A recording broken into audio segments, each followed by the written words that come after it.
Your audio's still connecting. Aha.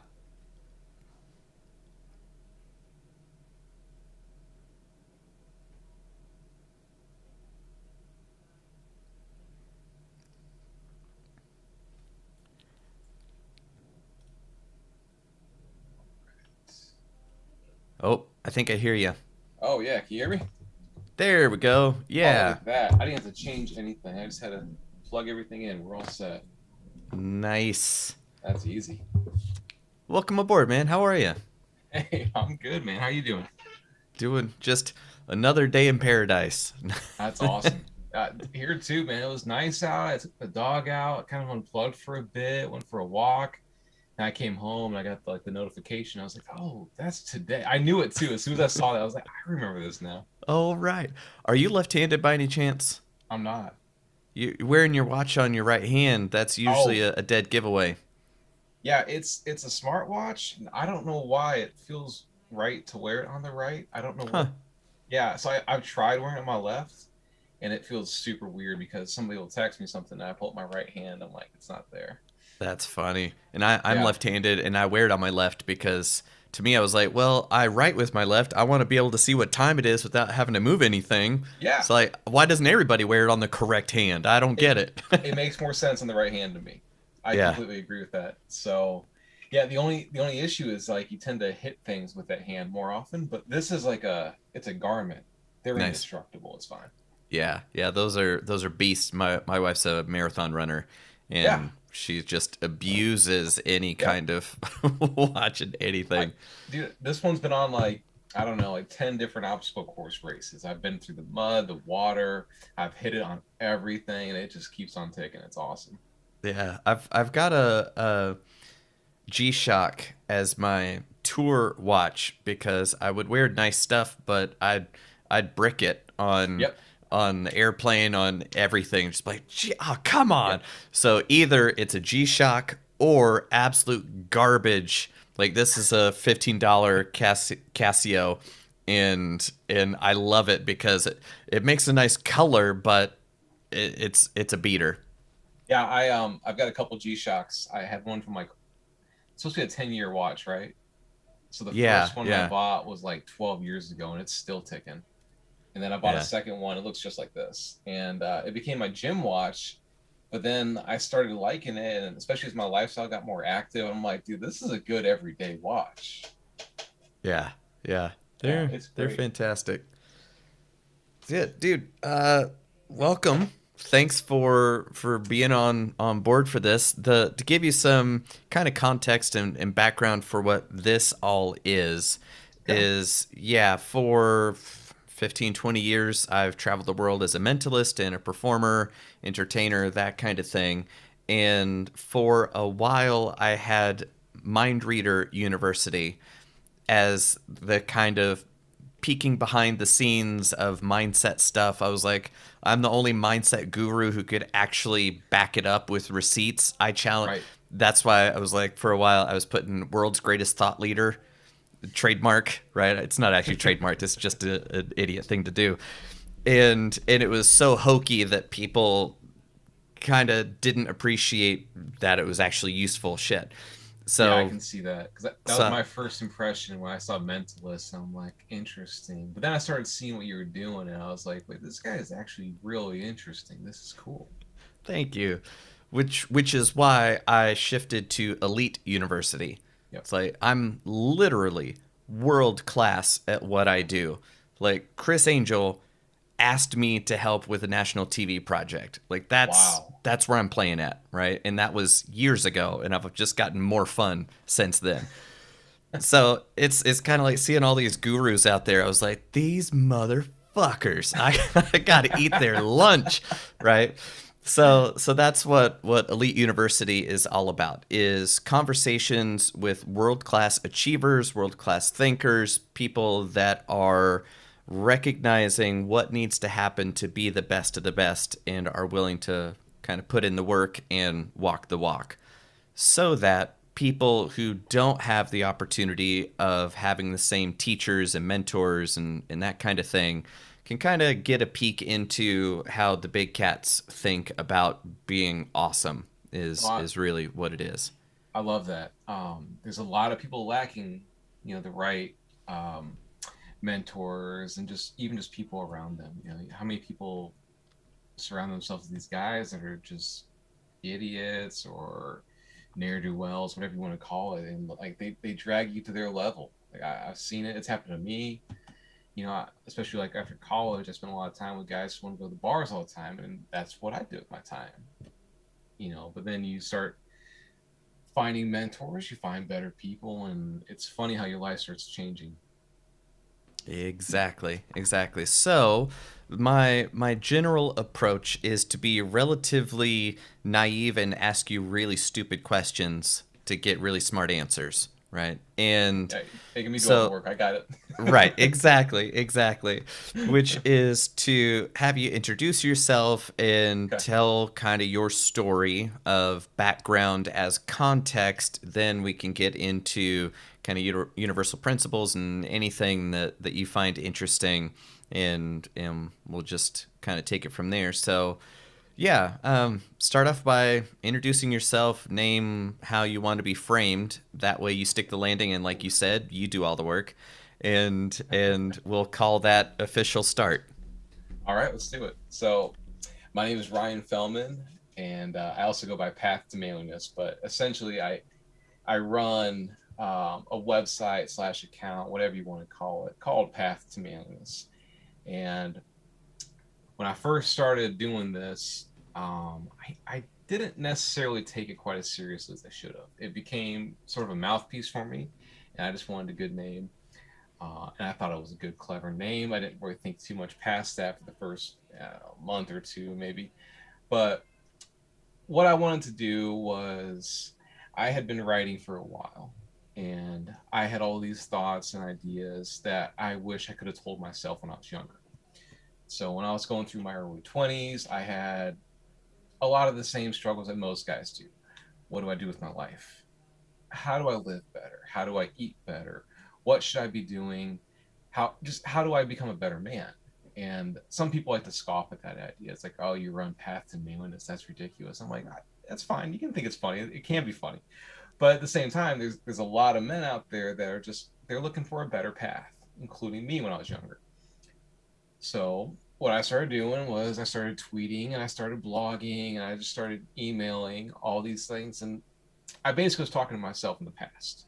I didn't think about what people were struggling with today. It was just, here's what I wish I could tell somebody.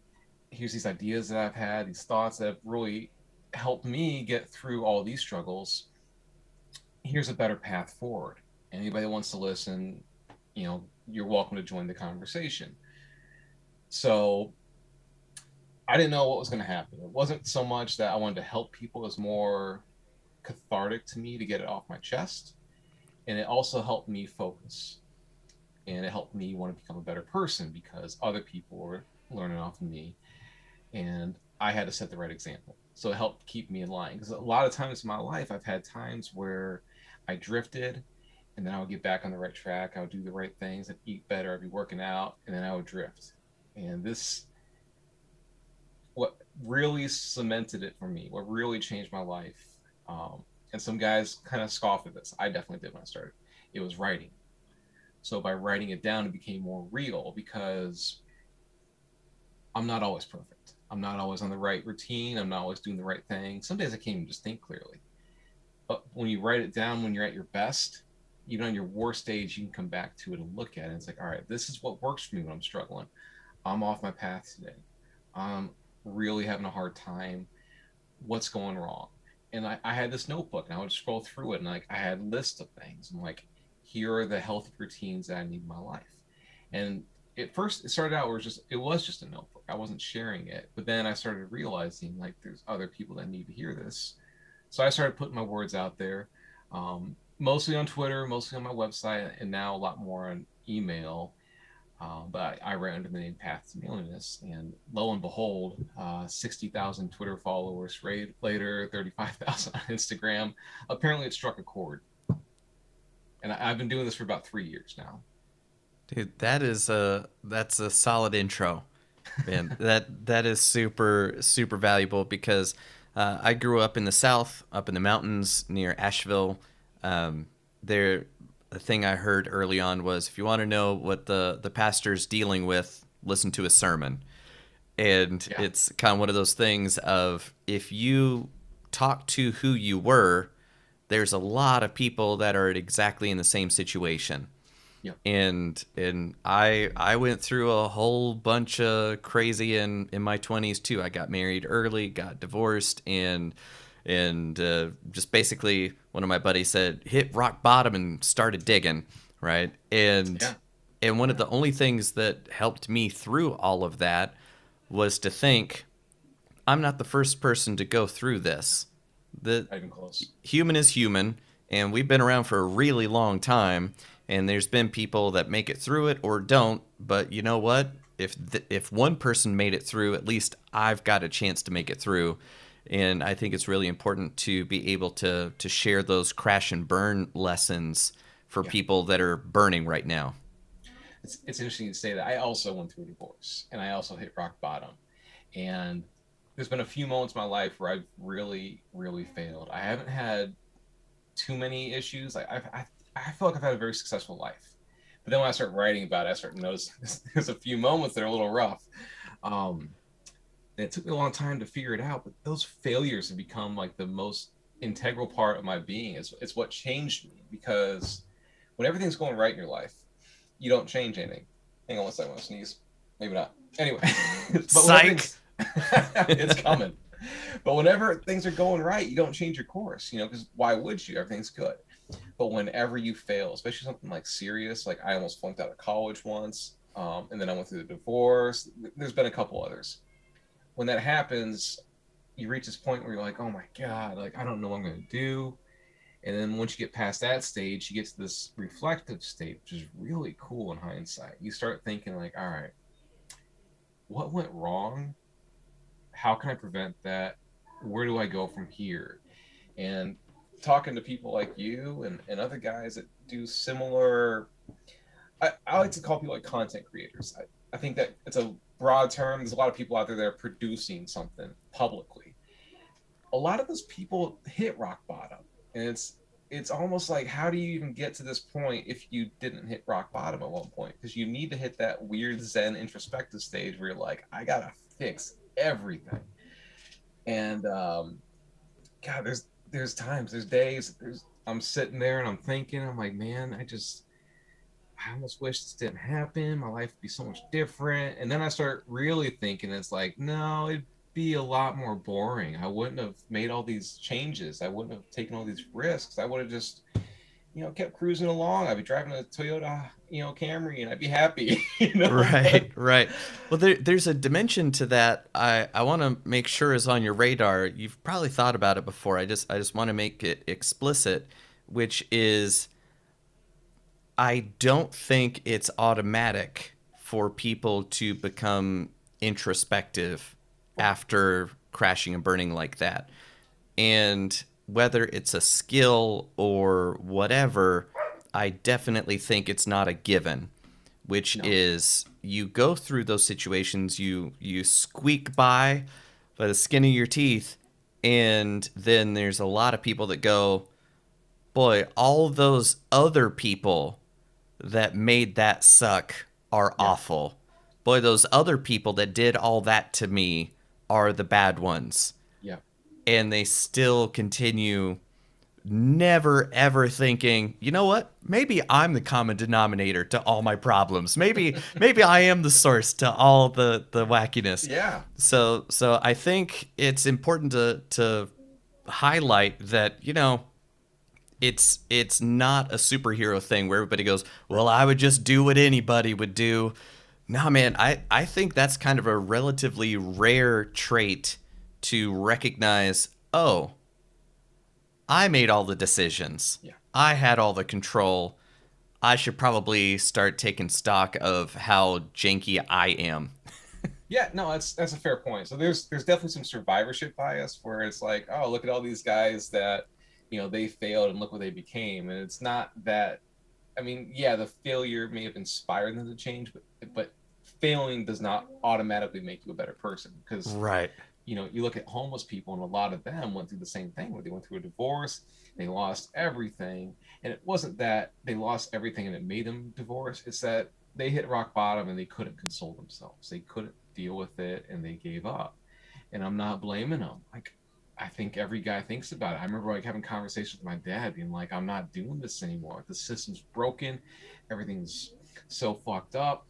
Like, I just want to leave the country and start fresh, as if like it's America's fault, and if it's I'm in Russia, it's gonna be better. Like, I don't know, but you start thinking that like you want to blame everything, and I think it's healthy to do that at least for a little while. Yep. But at some point, I kind of stumbled into stoicism, and I didn't necessarily even know what it was. I got to a point where, so there was like a triggering thing that really set it all off. I was having an emotional day. I was struggling through the courts, and things weren't going my way. Everything was out of control, because when you're in divorce, you're kind of at the mercy of everything else in your life. And you just kind of have to grit your teeth and bear it and try to find a way to survive. And my lawyer's assistant mentioned to me, she goes, I know you're not going to like this idea, but I want you to sit on it and think about it for a day and maybe try it out if it makes sense to you in the morning. And I was like, all right, interesting way to start this. What you got? She goes, I want you to start writing in a journal, to start putting down your thoughts and ideas. And I did scoff. I was like, huh, yeah. But then I started thinking like immediately. I'm like, well, every time I was having a bad day, I would get angry. I would go to the gym, which works once a day. If you get angry a second time, it's like, all right, I'm out of bullets. What do I do now? So I almost immediately I was like, this actually might not be a bad idea. So I grabbed some notebook that I had, and I think it was like the next day. I waited a little bit.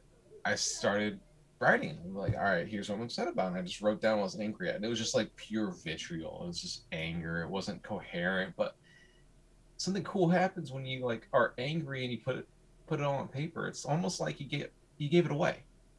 It's like it's gone. I don't have to remember that anymore. Like, why should I bother holding these feelings? If I want to remember it, it's right there. I'll go look at it later. It's weirdly cathartic. So I did that for so long. I mean, I was doing it for months, right? I just kept writing and writing and writing. And at some point, it wasn't about the anger anymore. It wasn't about the therapy of it, the catharticism. It was more of it became a habit. It's like when you start going to the gym to lose weight, and eventually you get to your target weight, and it's like, well, I'm just going to go to the gym. I don't need to lose weight, but I'm kind of used to doing this, and I like doing it. So I'm going to keep doing it. So I wrote through like at least a couple Moleskine notebooks. And then one day I was kind of looking through it. I'm like, I don't know what happened between like the angry, vitriolic person that I started this with, but now I'm writing neat stuff. Like some of this stuff's really helpful, and it's a good reminder. And what really got me was I went back and read something. I'm like, man, this is really good stuff. Like, I don't even think I wrote that. Like, I don't know who wrote that. It looks good though. Like, I was like disconnected from that person. And I'm like, maybe I should share this. So I started thinking about tweeting out some ideas. And I'm like, well, I'm tweeting nobody. This is dumb. How do I grow a Twitter? Or I was writing first actually on a website. I'm like, but no one's reading it. All right, I'll use Twitter to promote it. So I'm tweeting. I'm like, all right, well, okay. So I got a blog and I got a Twitter. I'm trying to promote. I'm trying to get people to see it. And then next thing I know, I'm like Google and I'm like, all right, how do you improve your SEO? How do you improve your search engine optimization? How do you grow a Twitter account? And I'm like trying to figure these things out. And it's funny how like one little idea can like blossom into something so much cooler. And it definitely took some time to go from just writing in a notebook to writing online. But I wasn't writing for an audience. I was writing for me, and I was just kind of hoping other people might stumble onto it. And it changed me like at a fundamental level. And a lot of guys say like, "Oh, I'm not a writer or whatever. I'm not into that." So you don't have to be one. Just start doing it, and the brain kind of adapts. Maybe you're not going to be Stephen King, whatever. You don't have to be super good at it to benefit from it. And I think it's important for people to recognize that, like especially in the beginning, like just try to be better than you were yesterday. That's a really good point. And another dimension of writing is you think you're really good at thinking because thoughts are running through your mind all the time, Yeah. but that in no way translates to being able to express your idea in a way that somebody who hasn't had your experience could understand what you're trying to get across. Yeah. And when you start trying to write for an audience, you quickly find out, I don't know how to write good. How do No, I, it's what is weird. going? Yeah, you start writing something and you realize, especially if you read it a second time, or if you have like, your girlfriend or your friend read it, like, I don't get what you're saying here. And I'm like, yeah, that's because the line between this line and that line is in my head, and for some reason I just didn't put it on paper. Yeah, that's okay. I got to fix that. You start noticing it. That's why I like Twitter, because like writing something on a blog is a little bit tougher because like it has to be pretty good. But Twitter, you can screw things up and people will let you know. And people get upset about it, but it's actually useful. Like I would write all these things out. I'm like, I don't know if this is a good idea. I'm gonna tweet it out and see what people think. And then you find out, it's like, all right, maybe I need to fix this thought. This is not a good idea. But you Right. get that instant feedback, especially once you reach like a certain, if you have enough people interacting with your account, you start to like actually you get that instant feedback, which a lot of people consider criticism, but really they're helping your future self. So if you can kind of, and I'm I'm kind of the wrong person to say this because I've got a big ego, but if you can set your ego aside for a minute and just take the criticism, they're gonna make you better whether they want to or not. Right. What's the old saying about, I don't care what you say about me, you're still talking about me, that kind of thing. It Yeah, would be something worse like if you that. said nothing at all. I Like, always think of the what's the Pirates of the Caribbean guy, Johnny Depp, where he's got that meme. It's like, you have heard of me. right, exactly. Exactly. So you started out as just kind of getting your demons out on the page, trapping them in a new medium, not your soul, but now on paper. And then you eventually transitioned into more of a kind of forward looking, oh, this dude's kind of awesome. I like, this is worth sharing. And you start putting it out there, and then you're realizing that the initial interest is such a small piece of the puzzle. And now you've got to have booster modules. You've got to get found. You've got to get Yeah. visitors to the site. All the stuff around being quote unquote successful. Yeah, So walk me definitely. through that transitionary period of going, oh, okay, people are engaging with this, so I'm on to something. And how did you manage the, how dare you charge for something? Or um, you used to Yeah. be you used to be somebody else and now you're a sellout. That kind of thing that happens when you actually start doing a good job that changes people's lives, that's valuable, and then how dare you ask for anything in return. So walk me So through that trajectory. I had I had a strange epiphany. When I first started writing online, I did what a lot of people do is I wrote anonymously. I wrote under this other name, not Path to Millionaires. And I was spending a lot of time writing what I thought people wanted to hear instead of what I wanted to write. And I was very nervous about family and friends, anyone judging the way I was thinking. It was a really hard thing to do. And honestly, I think it's easier to start anon and then work your way out into showing your real self later on, even if that is your real self. Um, but I didn't like what I was writing. I felt like I kind of painted myself into a corner where I had like a brand, even though I didn't really have one. And this may not be the perfect way to go about it, but I think you can skip a few steps. So I created a second account, Path to Manliness, and I was going to write what I thought everyone would write on my original account, and then Path to Manliness was going to be my real outlet, where I was going to speak my real thoughts. I was going to say whatever I wanted, and I was going to piss people off. And I was not worried about it at all because it wasn't what I had established. It was this new thing. It was just my troll account, whatever. It was just this thing that I was going to speak how I want to speak. First day I do it, I wrote out this picture, this tweet, where it had a picture of Tommy Lauren and Megan Kelly from Fox News, and I wrote out, this is back when Tommy Lauren was first starting to replace Megan Kelly, and I'm like, this is the perfect example of what's wrong with femininity these days. Like no guy wants this scowling face older woman that's yelling at people. They want the younger, more enthusiastic girl or whatever. And it was obviously triggering. Obviously women were going to be upset about it. Obviously it was politically charged. And I misspelled, this is a complete accident, but I misspelled both their names because apparently it's Tommy and not Tammy. And I didn't know how to spell Megan Kelly because her parents misspelled her name. So everyone's commenting on it. Everyone's telling me how wrong I am. Everyone's going out after it, but they had heard me.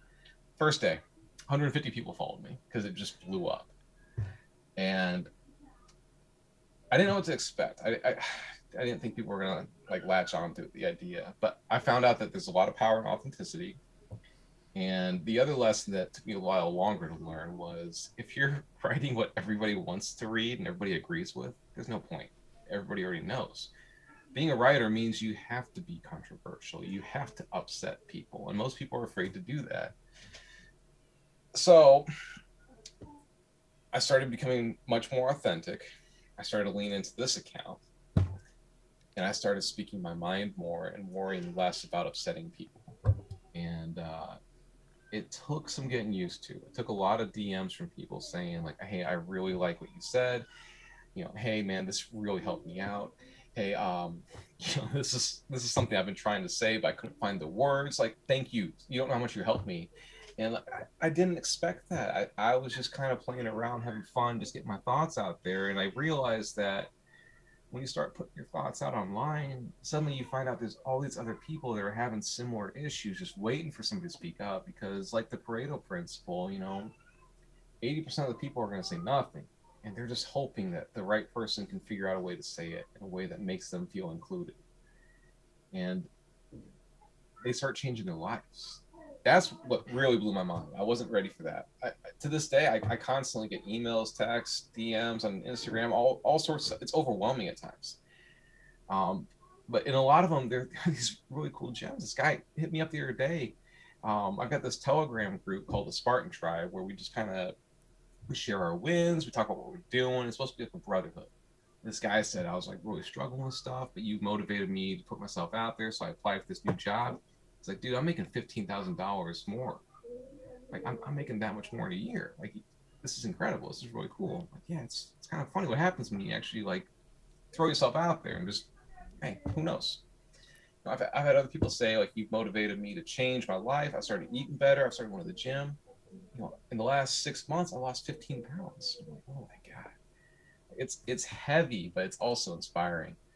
And the hardest part, I used to think being like an influencer or writing online was like this easy job, and like it's really not. One of the hardest parts is you can't screw up.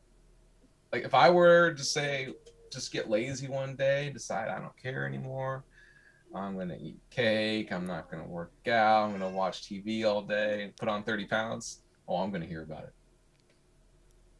It's like it holds you accountable, which I actually like because like I want to be better, and it's kind of nice having that accountability, even if it is like maybe a little stressful at times.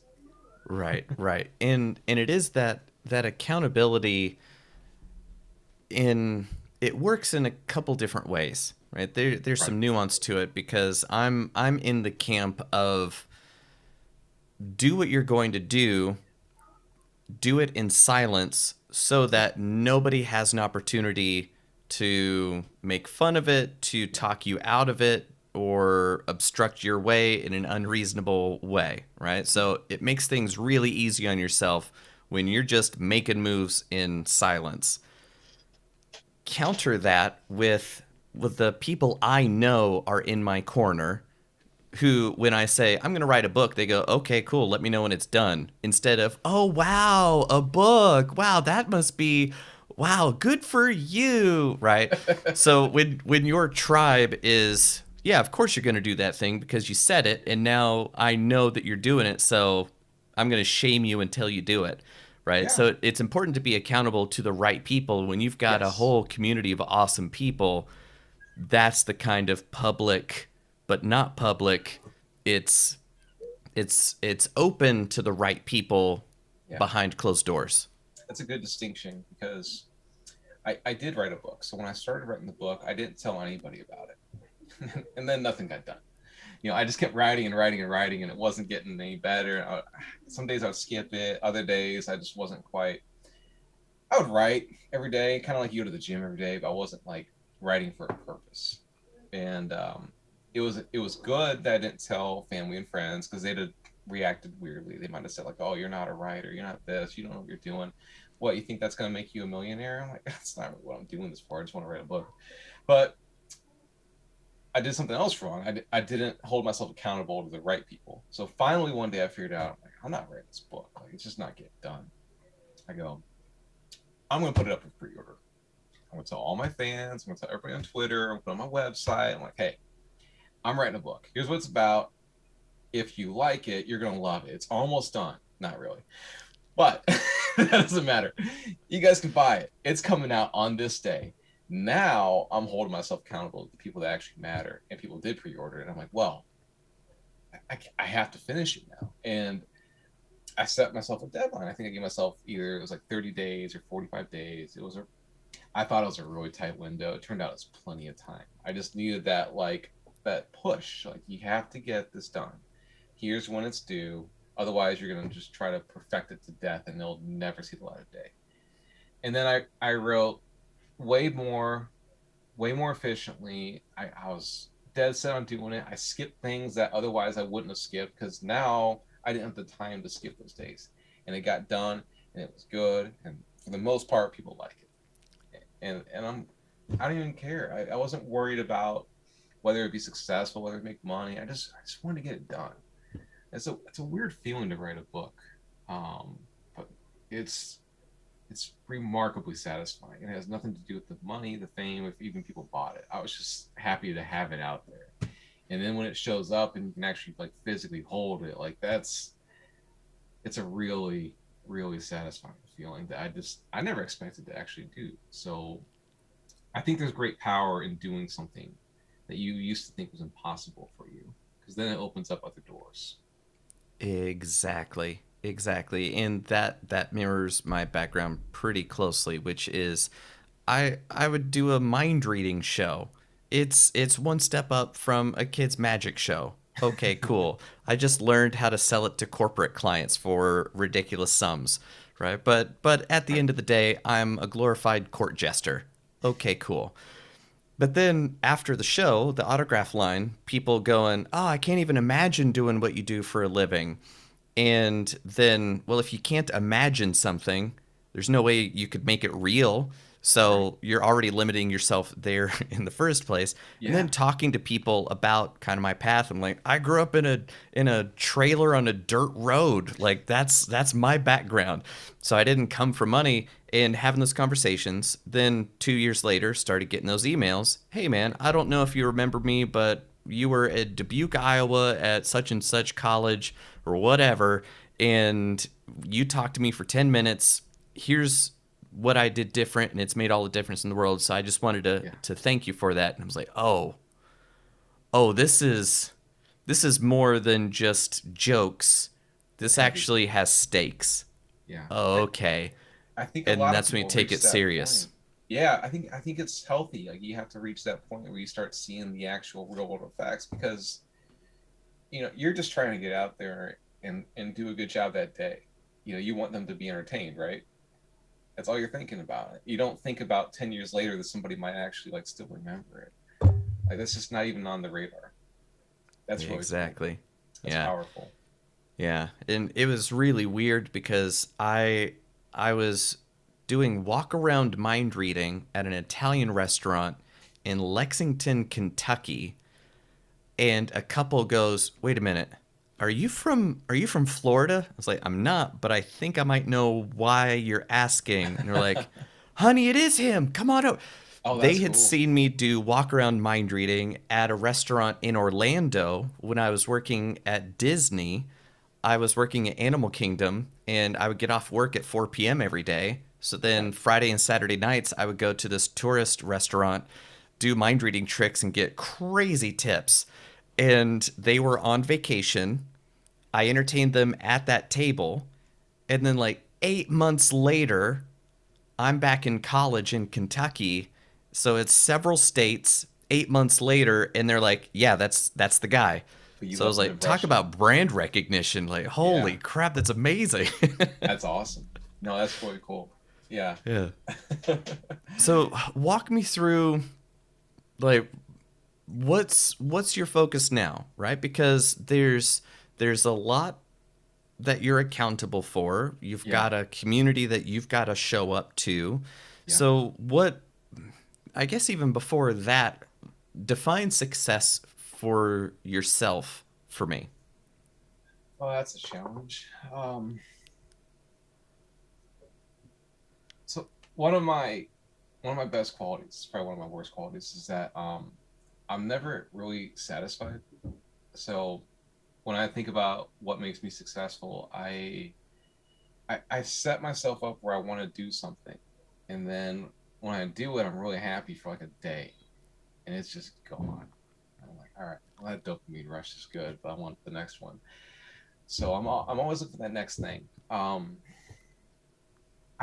don't know if I have like a specific thing that I want to be successful at. It's not so much that I want to make a certain amount of money or I have a set number. There's nothing concrete. It's that I want to be better than I was.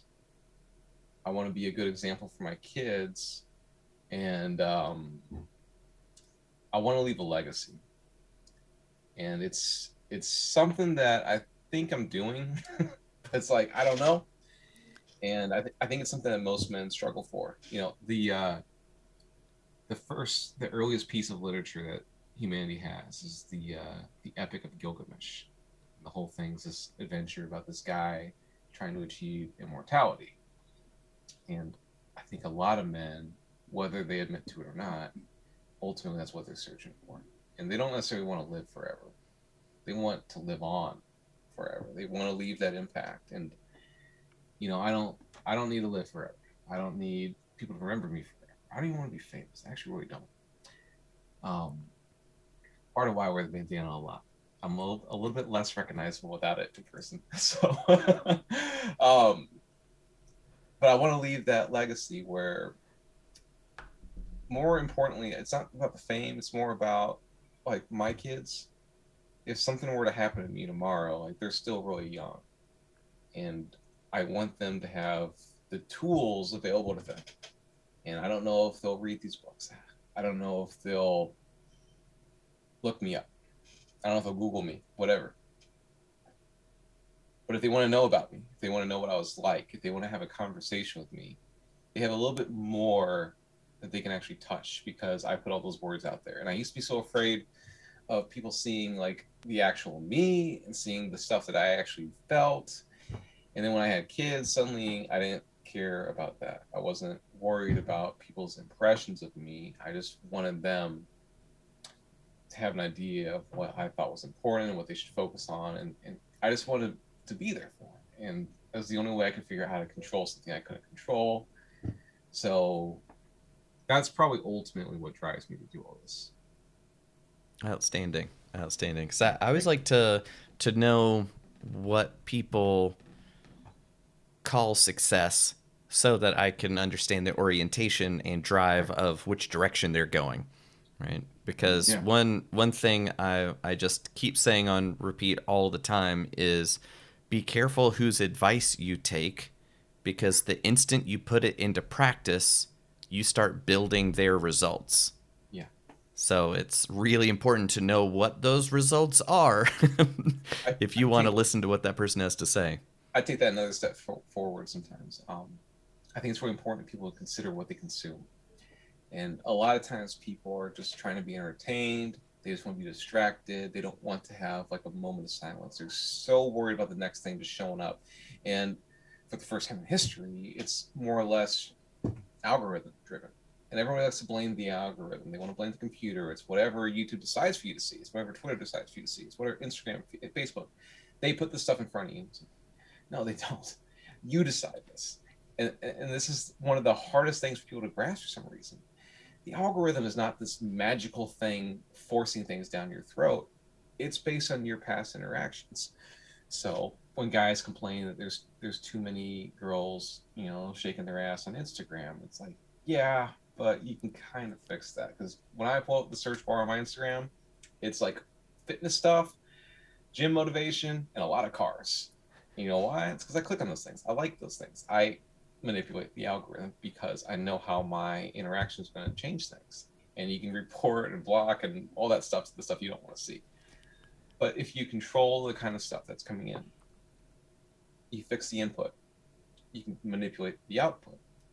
So I used to be this guy that would talk about how the world's falling apart. There's all this bad stuff going on. Like, oh, our politicians are idiots.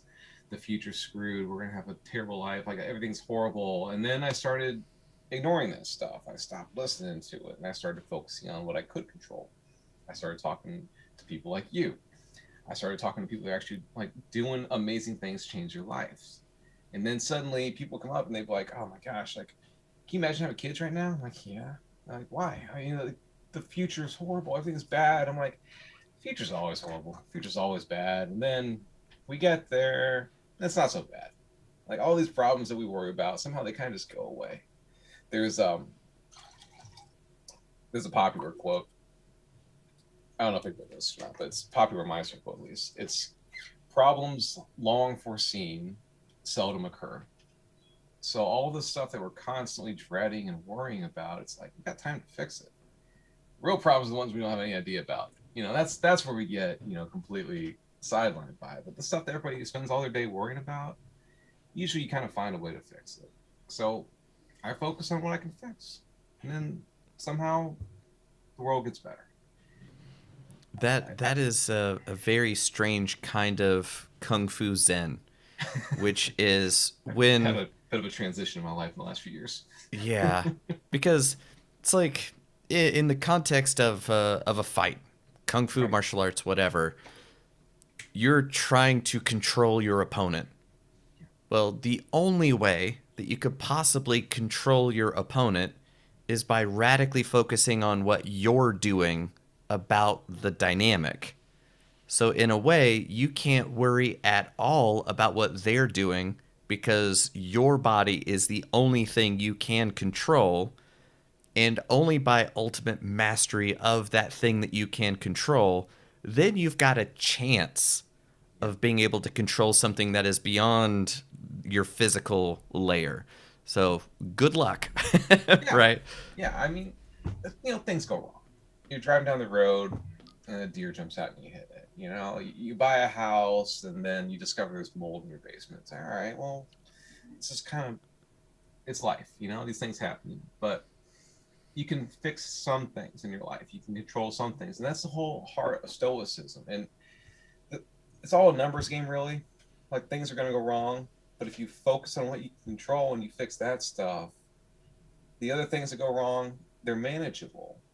It's all about just controlling what you can control. And there's only so much time in the day anyway. So you don't have time to fix everything. Just focus on what works. And then Exactly. So, you feel a where lot do more you in control of your life when you start noticing that you can manage some of the problems. exactly, exactly. So, for you, kind of, it started as the journaling. Yeah. Was weightlifting a thing that you had always done? Was that kind of I'm angry and I don't want to punch the wall, so I'll go move some weights? Where did that enter your picture? Yes, that was part of it. Weightlifting's been like part of my life since I want to say fifth grade. My dad took me into a gym. There's this guy. His name was Larry Strong. I don't know if that's his real name or not. That's what he always went by. He was like a professional bodybuilder. So he taught me how to work out and how to lift weights at a young age. And I did that for a while. Um, and I was always in good shape when I was younger.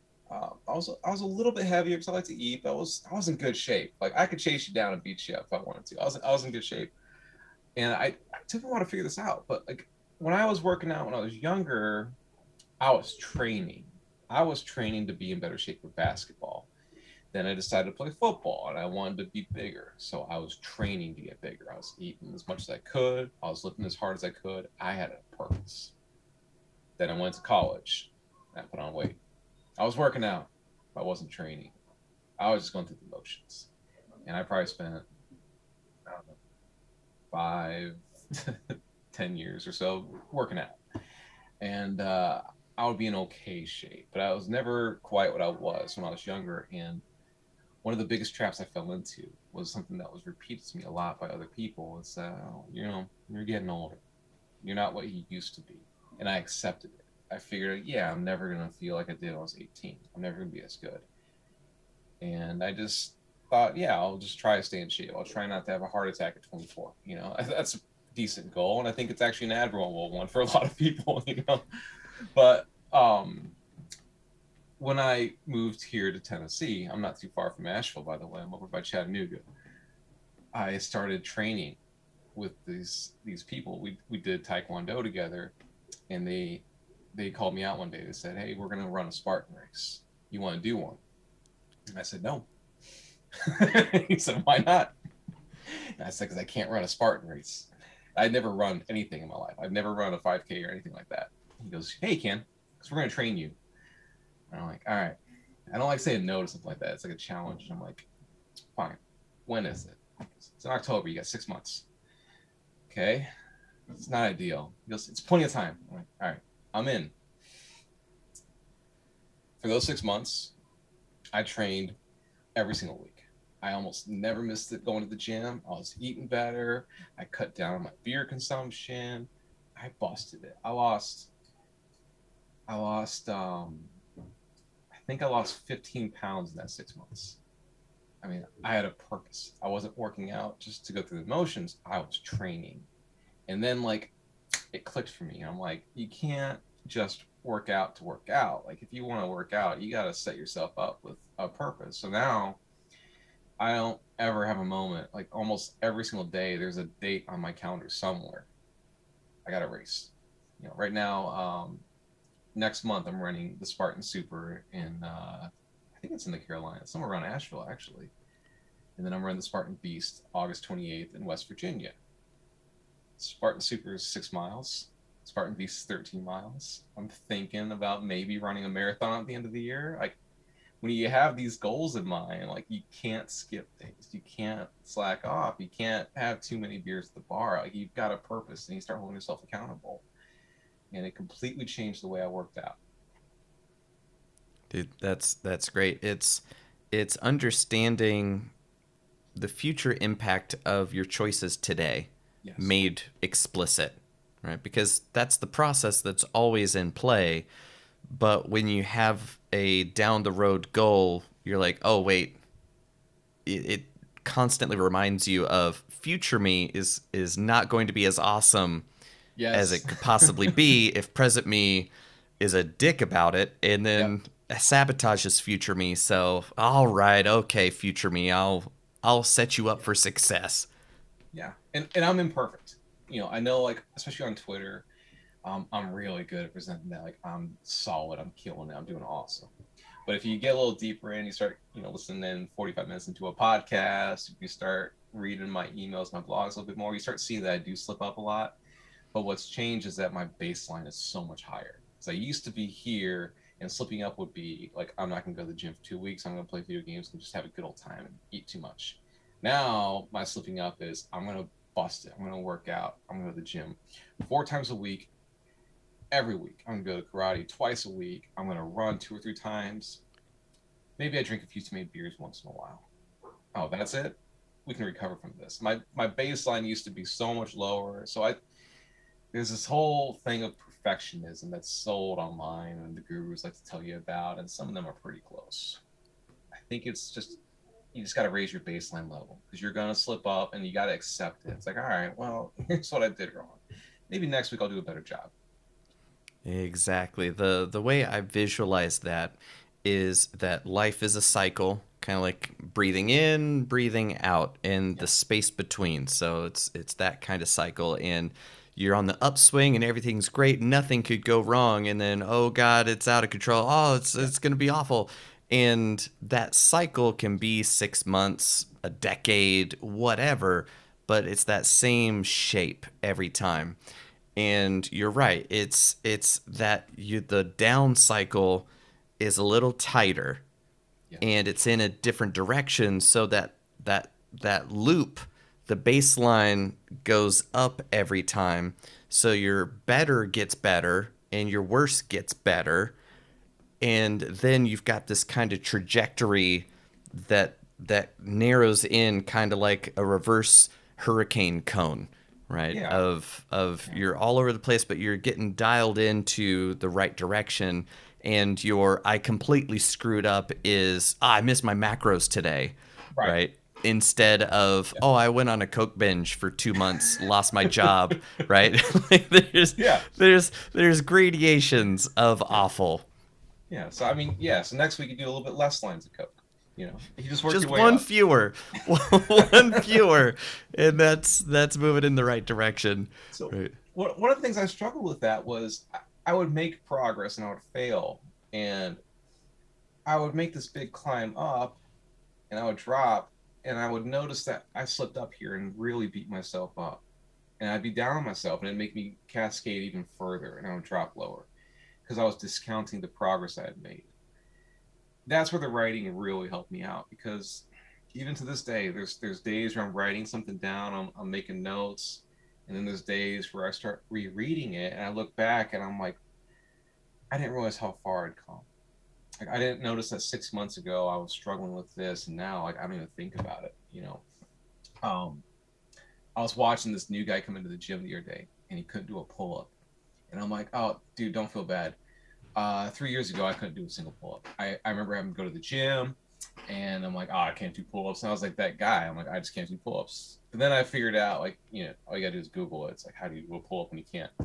And like, oh, you started the assisted pull up machine. I'm like, oh, that makes sense. So I started doing that, and I worked my way up. It's like I use this much weight, and then eventually one day I was doing one pull up, then I was doing two, and then I was doing 10, and I completely forgot about it. I had become this person that could always do a pull up, even though it wasn't true. But then, like, seeing somebody else's progress, it's like, oh yeah, I forgot that that's where I came from. And when you write stuff, it's like you can write in your notes, like, oh, today I did my first pull up unassisted, and you realize that, like, oh, that used to be a big win for me, and now it's just what I do when I'm about to go to the bathroom. I'm like, oh, this pull up bar here, I'm gonna do 3 or 4 pull ups right now. Right. The You habituation forget. is crazy. Right. It's Yeah. like you put on a watch and Yep. then it's there for about Yep. 2 seconds, and you go, oh, something else to think about, and you moved on and you forget all about it. But it's a difference. Oh, these fitness watches are great. I don't know what made me do it. I bought a Fitbit one day, and I'm like, I don't even know what I walk in a day. I'm like, hearing people talk about 10,000 steps. I'm like, oh my god, it's a lot. Then I'm like looking at it, I'm like, Jesus, I'm doing like 3,000 steps on the weekend. I'm just sitting around watching football all day. Maybe next week I'll do 4,000. And then you start building up, and now I'm like, at the end of the day, I'm looking down. I'm like, I gotta take the dog out because I don't like how low that number is. And I'm looking at it right now. It's 9,000. It's, to me, it's not a lot. It used to be a ton, but like, Yeah. Jesus, I think I did 50,000 one day. That was not a Amazing. good day, actually. Yeah. I There's lost either two. something going very Yeah, correct or wrong I on a know. day like that. I ended up losing 2 toenails that day. So no, I tried to run an ultra marathon once, and I failed at 25 miles, which is the most I've ever run. Which is it's a weird thing to say. Nice. But Yeah. failure is one of the like greatest moments of my life in a way. Yeah. Man, I have such a warped perception of where I am because I ran cross country and track in high school because my best friend, we were exactly the same height, weight, build, just spit an image of each other, but he did martial arts and I didn't. He Okay. ran, I didn't, and he could just kick my ass and it was hilarious. Like one day he was just like punch me in the face. I was like, okay. Like, no, are you sure? It was just, all right, Yeah, if why you're dumb not? enough to ask me, I'm gonna do it. Yeah. And I haul off and punch at him because the sky and ground do this weird tumbly thing until I'm looking straight up at the sun. I was like, what the hell is that? And that was kind of the moment where I was like, all right, martial arts is kind of awesome. Let's do Yeah. this. But he ran distance and he was just a beast at it. So I ran cross country and that kind of thing. And then one day he was like, "Hey, let's run to the next town over." Turned out being 36 miles. I didn't walk so good the next day, Yeah. but it was one of those things that I was young, fit enough to just on a whim go farther than most people ever do in their life, but that now gives me a warped perception. You're like, I'm 38 years old. There's, I, I would have to There's train limits. to Yes. get back to that. But Yeah. in my head, I'm like, I'm a person who can do that. That is not a person who is doing that. Right? That Yeah. is a very important distinction. There's some things the body just won't do, right? But it's neat to see those limits. You know, I love the whole Icarus story. I take it the wrong way. Everyone's like, "Oh, don't fly too close to the sun." I'm like, we got enough safety nets in society. I'm gonna get kind of close, you know. I like And that. that's what happened on this front. I thought I could do it. I didn't. I wasn't. I'm not the most detail oriented person. Sometimes I am with important things, but on this race, I'm like, it's 50K. It's just 31 miles. I've been running a lot. I'm like, I'm pretty close. And I was training really well. Then I got possibly COVID and lost 12 pounds in about 11 days. Had to run this race. Wasn't 100%. And turns out 50 kilometers is not the same as 50 kilometers in different races. So this was on a mountain, like up to the points I'd never been. Is at Lake Tasali, not too far from you. So mountains in North Carolina. And I remember like getting up to one of these peaks, like 6 miles in, just like looking over, and I'm like, I don't have time to breathe. I'm so high, and I'm like, this is not going well. Like this is not how I normally feel 6 miles into a race. And then it started raining, and I got to 25 miles in, and I'm like, I feel like I can go more. I don't know what I'm gonna be tomorrow though if I do. And I quit, and I couldn't walk the next day. I remember I stopped at an Airbnb, or I stayed in an Airbnb that night. And I woke up the next morning, and I sat in bed for about 20 minutes trying to convince myself that I was capable of walking the 10 feet from the bed to the bathroom.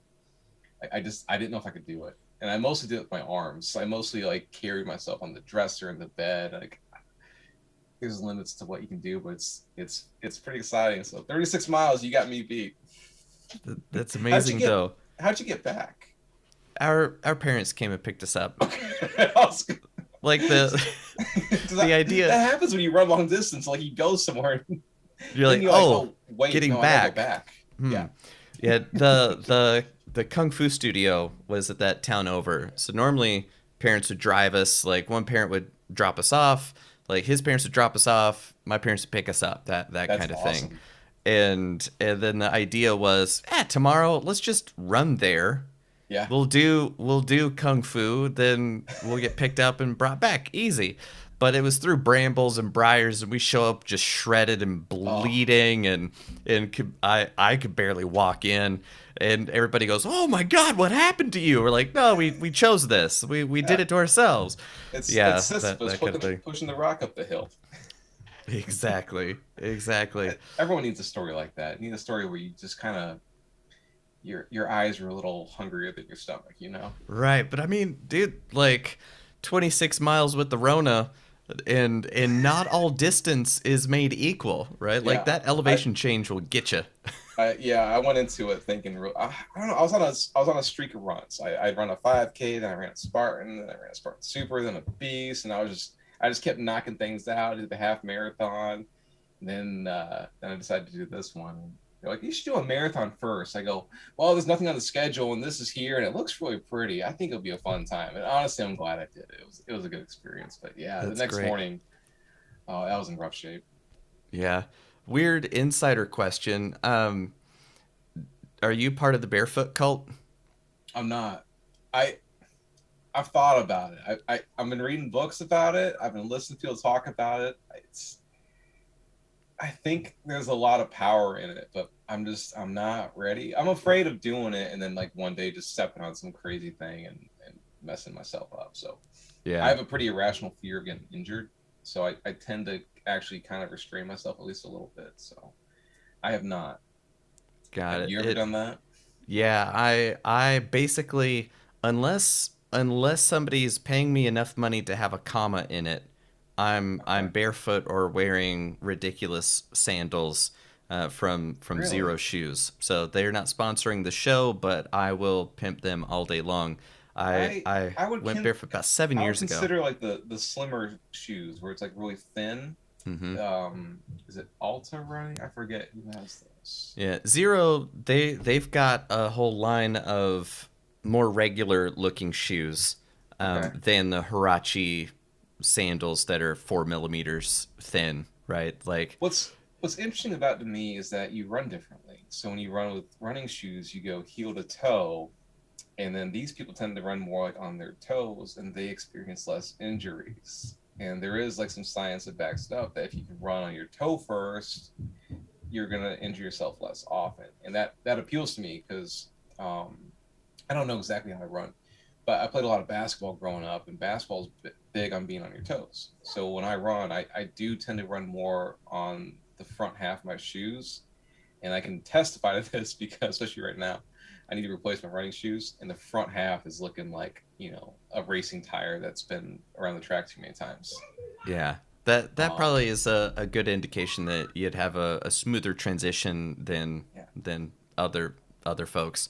Because like my wife is a marathon runner, Yeah. and when you're barefoot, she didn't drink the barefoot Kool-Aid, but when you're barefoot, your stride has to shorten, so your cadence Okay. goes up, so your steps per minute go crazy through the roof, right? So That's you're interesting. quick turnover. So you're not galumphing, boom, boom. It's more like do, do, do, do, do, do, do, little pitter patter of feet, right? Yeah. That Well, kind of thing. that's always kind of been, yeah, the way some people run. It's like they're not pushing off the ground so much as they're like throwing their heel at it. Like it just seems like Right, you're gonna hurt right. yourself. So So that's why I was like to one of my favorite invectives is heel striker. heel striker. Yeah. Oh, what Well, a I'm oh I'm a heel striker. I'm Awful. a heavier guy. Like I work out a lot, and for a runner, I mean, I'm 195 pounds right now, Mm-hmm. and I run light. Like it doesn't make a lot of noise, and it's the toe thing, I think. So Yep. Yep. I've been able to avoid injuries for the most part. So there's probably something to it. I've never thought about the barefoot shoes. So now I'm curious. Yeah, because you let your feet do feet things. The Yeah, arch support. If you push a stone arch up from underneath, it collapses. makes sense. That's Right. your foot technology, right? Well, So there's so many if things. There's so many of these like modern conveniences that we just accept. People are like, "Oh, this is what we wear. This is normal. This is how we should do it." And you know, the whole cold shower meme, like, it's not my favorite thing in the world. But I like the idea of it.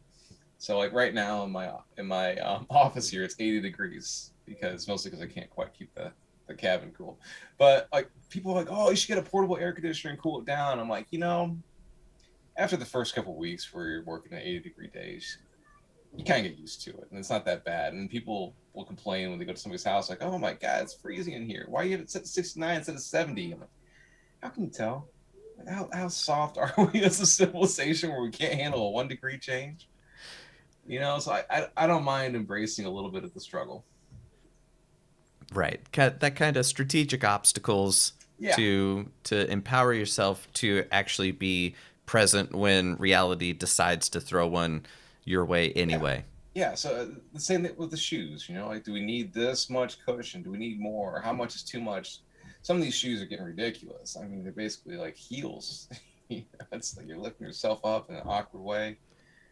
I don't know. Doesn't make Yeah. sense to me. But yeah, basically for 7 years, I walk around barefoot or, like I said, with those ridiculous sandals.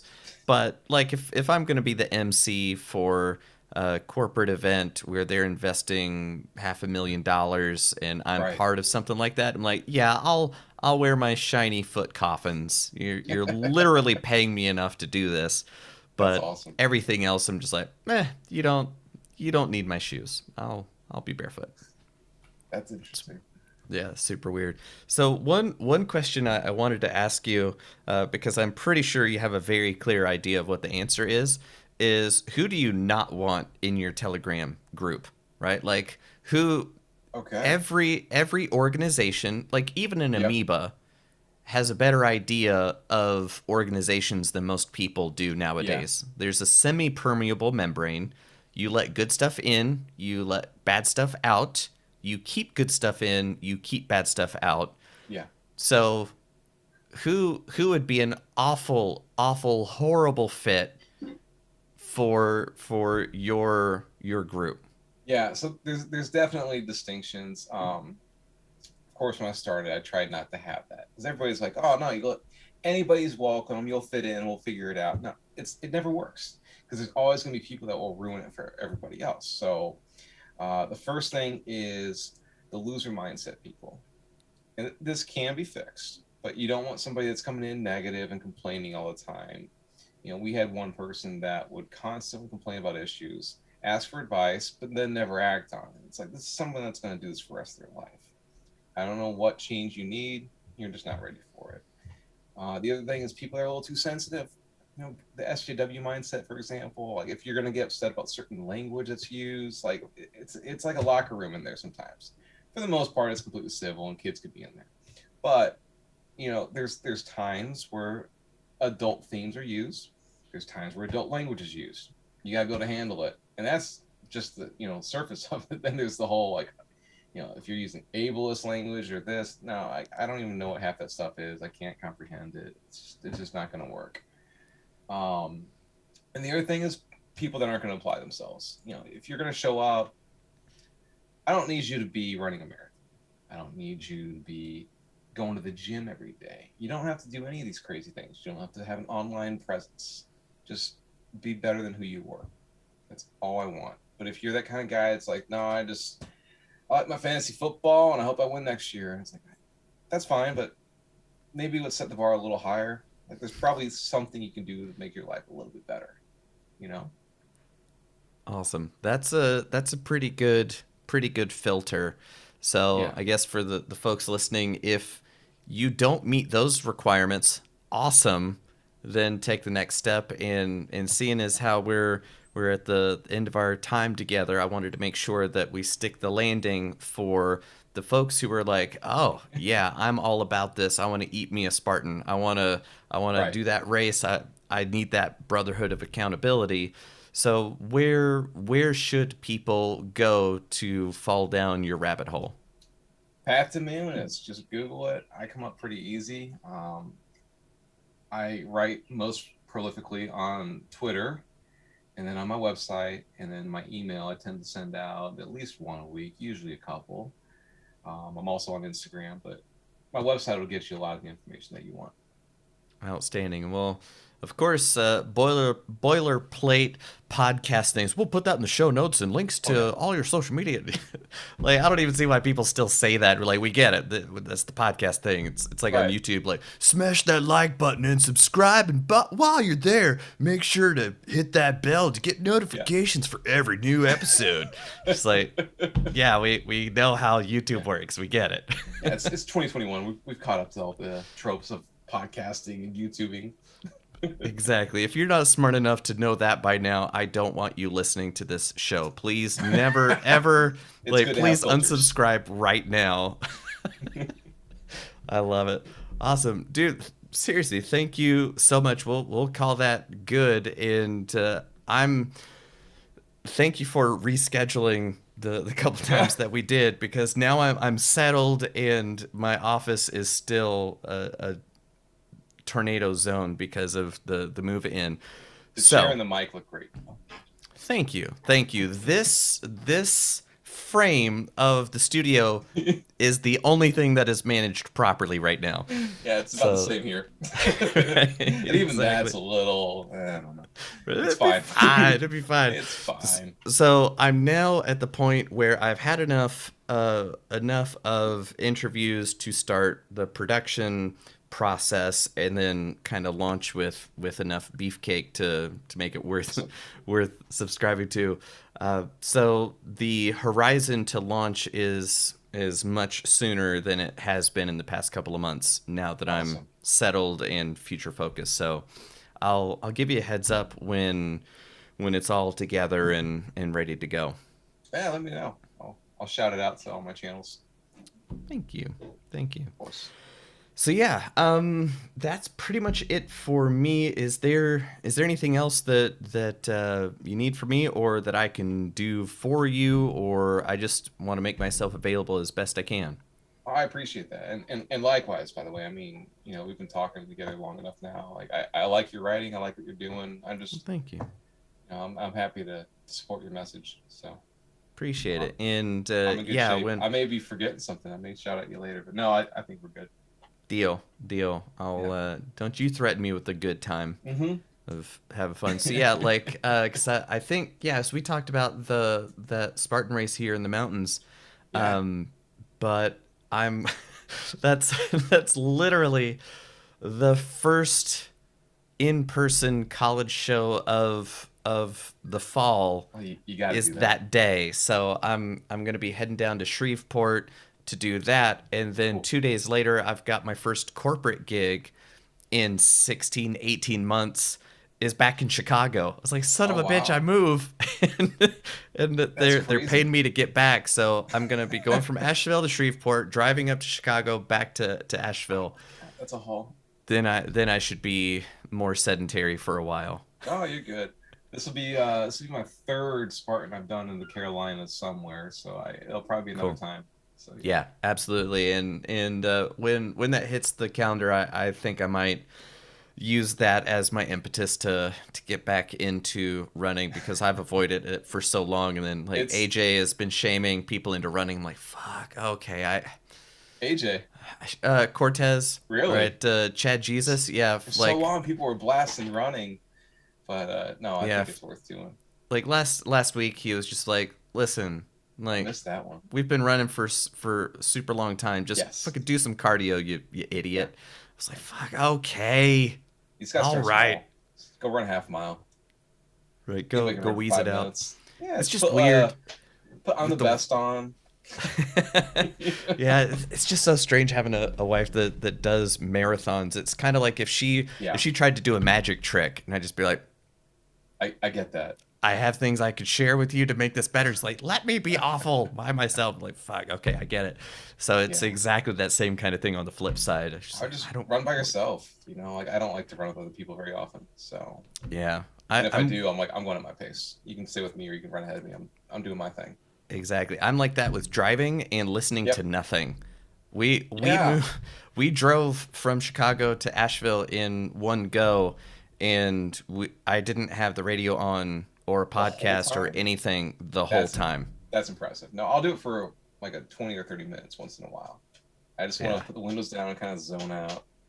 exactly. Eight I was hours. like, I don't know if I could do that. I was just like, this is a precious opportunity to do fuck all, like just Yeah, nothing, I can because appreciate that. where else do I get uninterrupted boredom time that forces my brain to go, well, I guess he's not going to entertain me. I guess I got to come up with something. That's why I like running. I think because I have kids now, I appreciate it more because I'm like, this is my moment to just do fuck all. Right? Yeah, Good like luck, kids. I'll I'll forget my see you. headphones and I'm like, oh, I can do this still.